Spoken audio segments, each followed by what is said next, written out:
What if I told you that there is still a way that you can stay fit and be active without having to spend 60, 40, or even 30 minutes in the gym?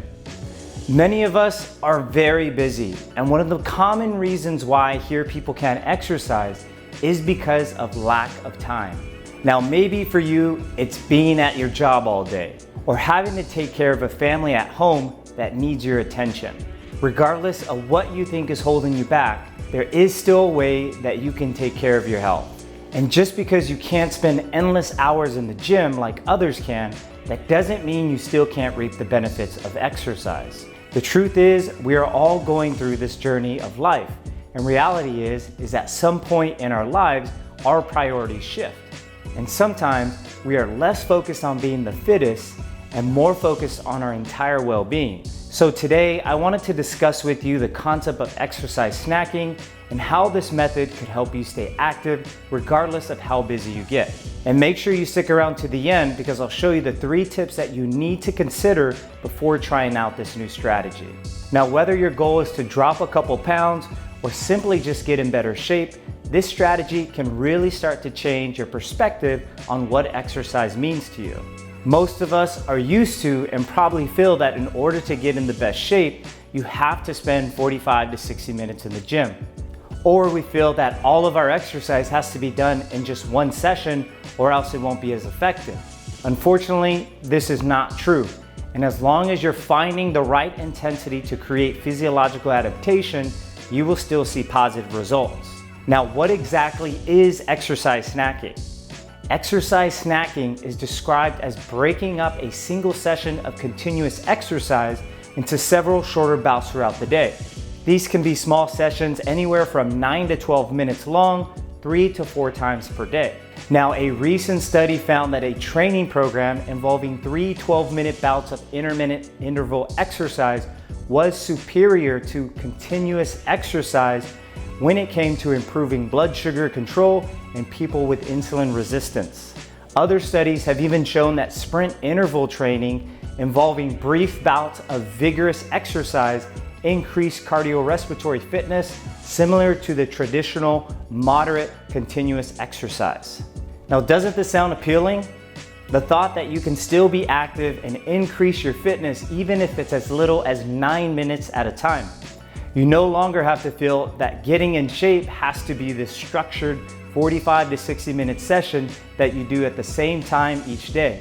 Splitting up your sessions into smaller bouts allow you to save time, be more productive throughout the day, and makes exercise more enjoyable.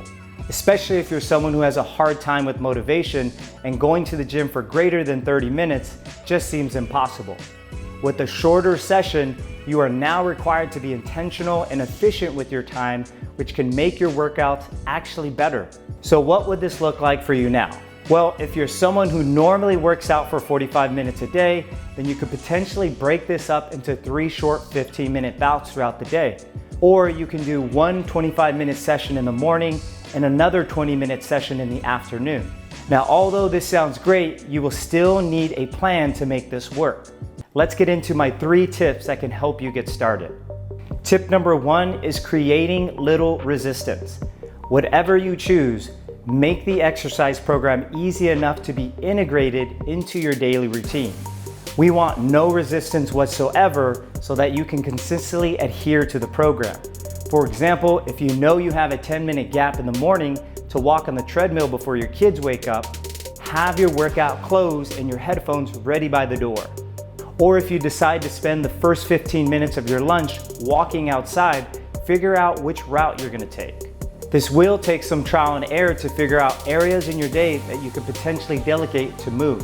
But once you figure this out, you will see how easy this can be. The second tip is to keep things simple.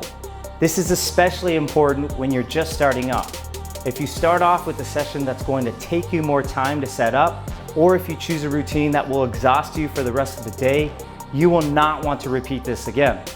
Keep your sessions relatively quick, easy, requiring minimal equipment, at least initially. This will ensure that you can get your workout in and be done to move on with the rest of your day.